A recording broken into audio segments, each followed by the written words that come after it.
Hi everybody, I'm Lindsay Ferrier from CafeMom and I'm joined by Chelsea Burns.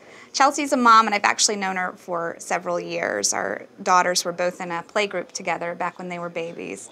And Chelsea, I wanted to talk to you today because starting at the beginning of our story and the time that we've known each other, I still remember 7 years ago when you and your husband were living in an apartment, just dreaming of the day when you would own your first home and you would save up enough money to make a down payment on the house and buy it. And then a few years later, you actually did buy that house and you were so excited and you moved in and it was wonderful and you were going to live happily ever after. And just after that point, the recession hit. So I'll let you kind of pick up what happened from there. Well, from that point, we built our house, and both of us committed to working 2 jobs each just to make sure that we could afford to keep the house and do what we were supposed to do, live the dream. And first, I lost one job and had to work just part-time at one. And then shortly after that, my husband lost his job. So things got very rough. We pretty much lost our business that we had, and things just went downhill from there. You know, you start getting credit cards to pay the electric bill, to pay the water bill, and then you're late one payment and the interest rates jump up to 29%, and then it's a struggle just to make the minimum payments. So it just, it's a snowball situation. We put our house on the market and had contracts on it, and then they would fall through, and then we'd get another contract and it'd fall through. With the last contract, it went through, and 2 days before the inspection, it caught on fire and burned down. So that's where we are right now. You guys basically lost everything. I mean, insurance called it a total loss. Yes, the structure is still there, all the contents are gone.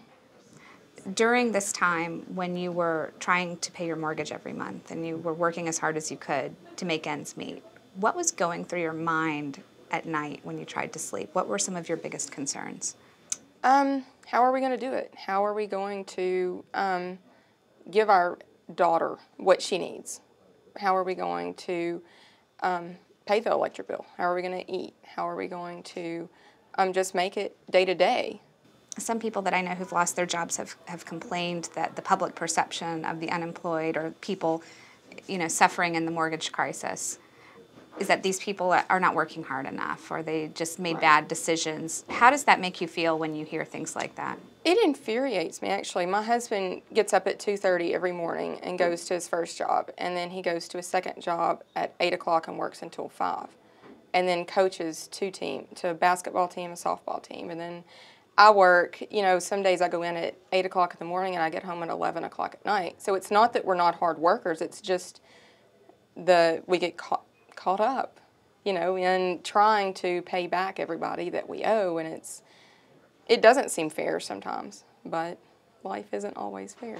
One of the things that struck me was when you told me over the summer that your daughter at one point said that you felt more like her aunt this summer than her mom. Yeah, that hurt. Because you'd been working so hard. It did hurt.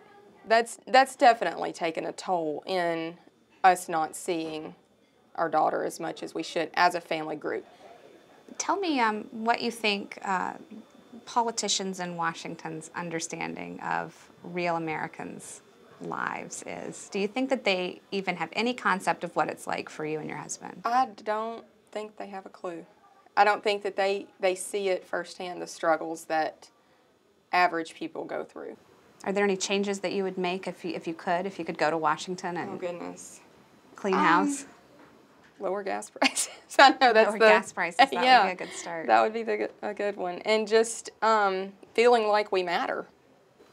Well, Chelsea, thank you so much for talking to me today. I know it wasn't easy, and I just wish you the best of luck as you guys rebuild your lives. Thank you. I appreciate it.